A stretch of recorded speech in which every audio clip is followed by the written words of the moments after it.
Hey guys, welcome back to Salty Scrubs. I'm here with Patty Patricks, and he's going to tell you guys all about his backstory. Hope you guys enjoy, and remember to stay salty. Patty Patricks, take it away. Okay, hello everyone. It's me, Patty Patricks, and I'm recording this so I don't have to explain it to you, Sus, Possum, Matt, whoever else, future Salty Scrub members that we probably won't have. But, so, I'm going to explain the Patty Patricks lore. This is a very confusing and complicated lore. It spans multiple timelines and multiple dimensions, so we're just going to start it. So, the whole story starts in the beginning of 2018. Not the beginning, actually. It's fall 2018. It's October, and the furry war has started. So, blah blah blah. TikTok furry war, furries and gamers fighting it out. Eventually, at Christmas time, they make a peace treaty for the holidays, and until New Year's, I'm pretty sure. I'm not sure. I think it was like December 21st to New Year's or something. Or as a truce. I don't know. You got to just fact check me, but and in between that time, the main gamer's target was not the furries, but the gacha lifers. Also terrifying. But please don't kill me if you use gacha life. I'm talking about not normal gacha life users, the bad ones. You know what I'm talking about. Those ones. Oh gosh. But so these furries and the bad furries and the gamers have made a truce. Half the furries the furries are divided into two categories. There's the good furries and the bad furries. The bad furries want to take over all of TikTok and have it as their own furry social media platform, and the other furries are fine with just existing. So during this whole peace treaty, the furries launch. Actually, I can't explain myself. I'm sorry. I'm having a really hard. Oh my god! The one time I have to record, I can't speak. The furries create a stronger army, and by the time the truce is over, they launch an attack on the gamers. And this starts Furry War 2. So the furries with the stronger army actually, in this timeline, overthrow the gamers. This is how the whole plot is set up. So the furries, who have been working on this year since the whole creation of the furries, have created a gigantic space station to suck all the water up from any nearby planets and transport them to Earth. Their goal is to flood the planet, get rid of all gamers while all the furries stay on the space station, then drain the Earth once everyone's died, and repopulate it with furries. The plan halfway works. They flood the world just a bit, not too much, but enough to, cause mass destruction. So most of the gamers have either fled to the highest mountaintops or gone to underwater domes. Or just, if they're, if where they are has not been affected, they'll just stay where they live and live normal life. But most of the water, or most of the Earth is now covered in water. The furries are going to fill it even more, but the gamers launch an attack on the furry sky base and they destroy it. So now the machine is destroyed, so they can't refill the Earth and they can't drain it anymore. So the water level's stuck like that. Now, it's like a bajillion years. Most of the gamers have actually flown into outer space to find another Earth-like planet, while the rest of the gamers are stuck on Earth. And there are still some furries on Earth, but only the furries that coincide with the gamers. Now, a small group of scientists who are living in an underwater dome think they're the last of their kind, and they create some sort of mutagenic virus. There, that's the word. And they release into the ocean. This virus will give whatever it touches human abilities and human thought and even memories of previous humans. So, like, their social structures will be similar to humans. It's kind of strange, but it makes whatever it touches basically a human mimic.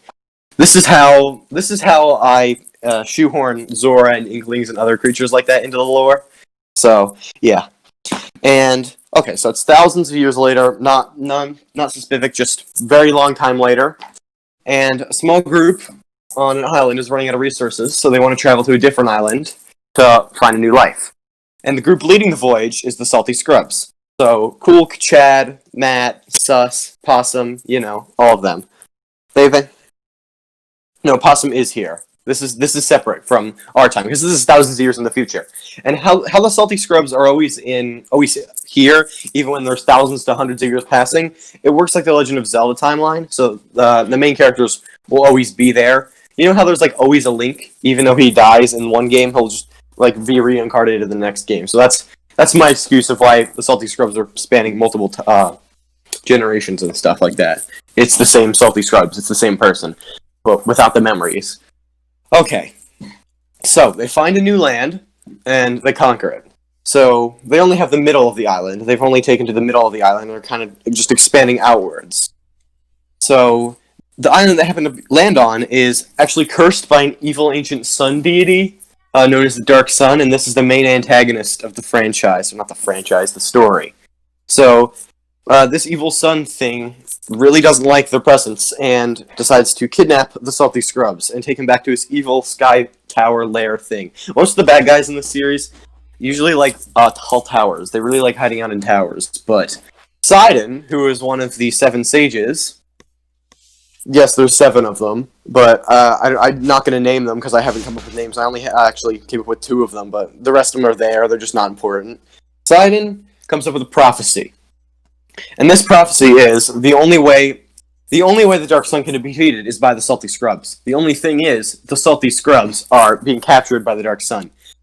Now, this is where it gets confusing. He opens up a portal to a different dimension. He is the only one who has the ability to do this, so he's the only sage that can do this.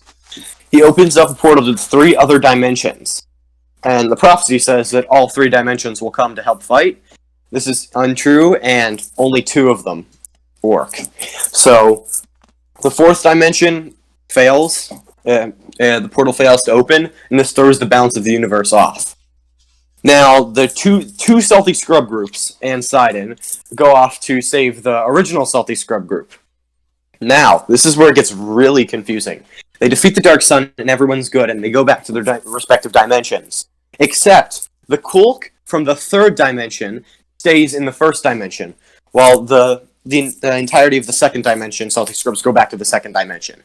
Very confusing. And the rest of the 3rd dimension, Salty Scrubs, go back, except Kulk. He stays to hang out.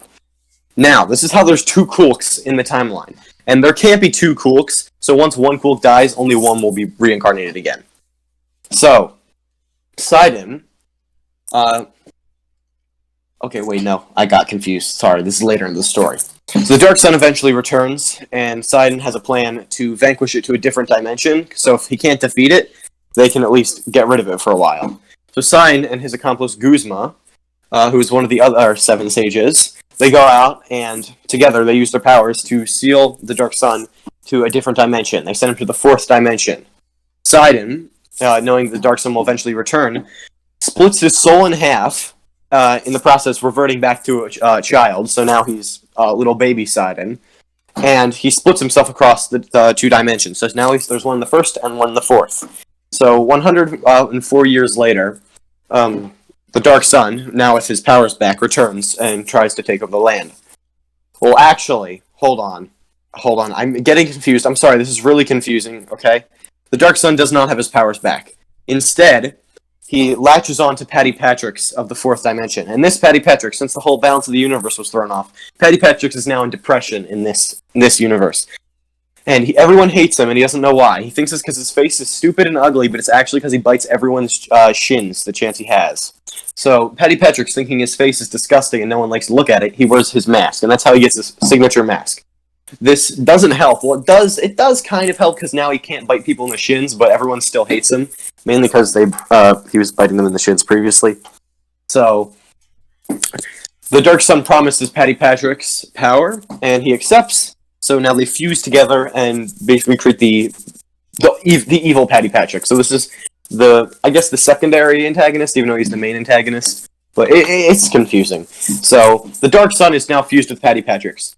Sidon's 4th dimension counterpart contacts his 1st dimension counterpart, and the 1st dimension counterpart goes to the 4th dimension. They fuse back together to create one Sidon, and they seal away the Dark Sun and Patty Patrix, who are now one, inside of a necklace. So Sidon then goes back to the 1st dimension with the necklace and hides the necklace in a safe, secure spot with a bunch of spells and stuff. Now, a couple of years pass, and this is where the Metopia lore comes in, because half of it's based off Metopia. So now, Chaos from Skylanders is in this. He's the best character from the game. He's probably the only character that anyone even cares about. So, Chaos is now, I guess, the main antagonist for now. He's been kicked out of his castle by his mother, and forced to work at a banana factory, and he obviously hates this. Patty Patricks, who is now stuck in the mask and doesn't have a body, regains enough power to contact him. It's the Dark Sun and Patty Patricks. It's their goal whenever they have high enough power level to possess someone. They contact the most miserable, angry person they could possibly find. So they contact Chaos, and they tell him to where the necklace is hidden. So Chaos finds his way there and explains how to bypass all the traps and spells Sidon set there. He puts the necklace on, and immediately Patty Patricks betrays him and just uses his body as a vessel. So now Patty Patrick's in the body of Chaos, runs off to Chaos' childhood castle, kicks out his mother, and now says he owns the place. Now, Kulk is walking around in the town of Greenhorn, just minding his own business. He's just, walking around, all chill, and he comes across, the townsfolk. This is where Patty Patricks, or I'll just refer to him as Chaos because that makes more sense, attacks the town and reveals his master plan to steal all of the people's faces in all out the land and put them on monsters as basically power sources. So instead of having to use his own power to create monsters, he can just use the soul energy or whatever the heck from their faces to power them. So he steals the townspeople's faces and runs off, but stupidly spares Kulk. Now, some random old woman decides to entrust Kulk with saving her son. Has no prior experience with this guy. Just sees him on the street and just like, save my child. So she gives him just some amulet that she said has good luck. So Kulk, runs off into the plains to go find the child's face. Kulk is in over his head. This is where, out of pure luck, the amulet is okay. Ready for this? It's also possessed by, I guess, the Dark Sun's counterpart. This is his good counterpart. It doesn't have a name, but I'll just call him the Guardian Spirit because that's what they refer to him in Metopia. So he's basically he's the opposite of the Dark Sun. He's good. So he gives Kulk some armor and some magic abilities and tells him to go fight Chaos and defeat it and save the land. So Kulk then calls up the rest of his friends, Matt, Sus, Chad, and everyone, Possum, everyone, the whole gang, along with some other ones, Boy from my Dungeons & Dragons character. And they all head out, and they make their way to Carcaton Castle, where Patty Patricks is residing in. They eventually defeat him, and Patty Patricks is released from Chaos's body. In the process of defeating them, though, they've broken the necklace, which has released Patty Patricks. Sidon comes to congratulate them, but the spirit of Patty Patricks, who has been sealed inside the mask, fused with the Dark Sun, tries to possess Kulk. Sidon, quick-thinkingly, jumps in front of Kulk and takes the blow. So now, he's possessing Sidon. So Sidon, or Patty Patricks, or whatever you want to call him, then flees to his super-secret sky base, another tower. They have no idea where he has went, so they just scour the land, try to find where he is. Eventually, they figure out he went to the skyscraper, which is his tower, and they climb their way to the top. They fight Sidon, who fakes his own defeat to then summon a portal, since now he has the power of Sidon, who's the only one who can summon portals to different dimensions, summons said portal to the different dimension, and then travels there. So now the gang goes to the other world, which is a place in between dimensions, to fight Sidon. So Sidon turns himself into the hecking sun, and they kill him. Well, they don't kill Sidon, but they destroy his ultra super mega final sun form. So Sidon's saved, and the Dark Sun, or the Patty Patricks curse, is broken. So now Patty Patricks is separate from the Dark Sun. So now it's three separate entities. So it's an entity possessing an entity possessing an entity. So now Patty Patricks has been saved. So Sidon decides to take him under his wing and teach him how to be good again. So everything's cool and everything's good. Now, they didn't notice that the Dark Sun actually fled off to a different part of the land. So Kulk and friends and the Salty Scrubs, they go to vacation and relax. Yet they notice that the monsters are still appearing. They're not going away. So something's wrong. They meet up with Sidon in New Lumos, and he tells them the Dark Sun is still creating monsters and stealing people's faces. So they head up to the Dark Sun's new secret sky base, the Tower of Dread, not related to the Roblox one at all, and they head up to the top. Now, the Dark Sun then, mustering up all his strength that he's gained over these past 100 years, and is able to create a dimensional portal. So everyone's shocked, because before, Sidon was the only one who's able to do this. So Sidon then creates another portal to send the Salty Scrubs up into the other world again, where they can finally confront the Dark Sun in his true final form. They successfully defeat him, and the world is saved, everyone's happy, and then the Salty Scrubs part ways and go on a vacation together or something, or I don't know, write a fan fiction about it. I don't really care. Anything happens if you want it to happen. And that's the terrible story that I've created. This has spanned multiple years of work. It all started when me and Sus were just hanging out at the pool, and I got a mask, and I just decided to call it the Patty Patrick's mask after my nickname at the time. And whoever wore the mask was Patty Patrick's, and that kind of came where that whole possession thing was. So the mask isn't the possessed object; it's actually the necklace now.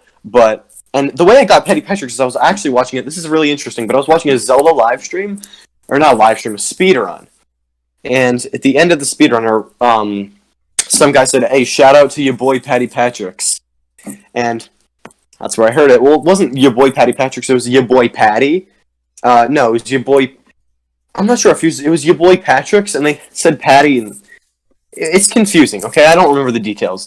Don't pester me on this. I don't know what pester means. I could be using that word completely wrong. I'm not illiterate. Okay, don't judge me, please. I'm trying my hardest. Okay, did that make any sense to you, Chad? Yeah. Okay, does your brain hurt now? And there's a couple things I skipped over, like the fact that Guzma trained Sidon and Sus, and in the fourth dimension, Patty Patrick kills Guzma. That's a minor detail. And there's a bunch of other stuff that I could go over. I wrote it in a paragraph and buried it in the ground, but I made a bunch of typos, because apparently I didn't know the difference between there, how to spell there, as in, I own this, and there, as in a place. So, yeah.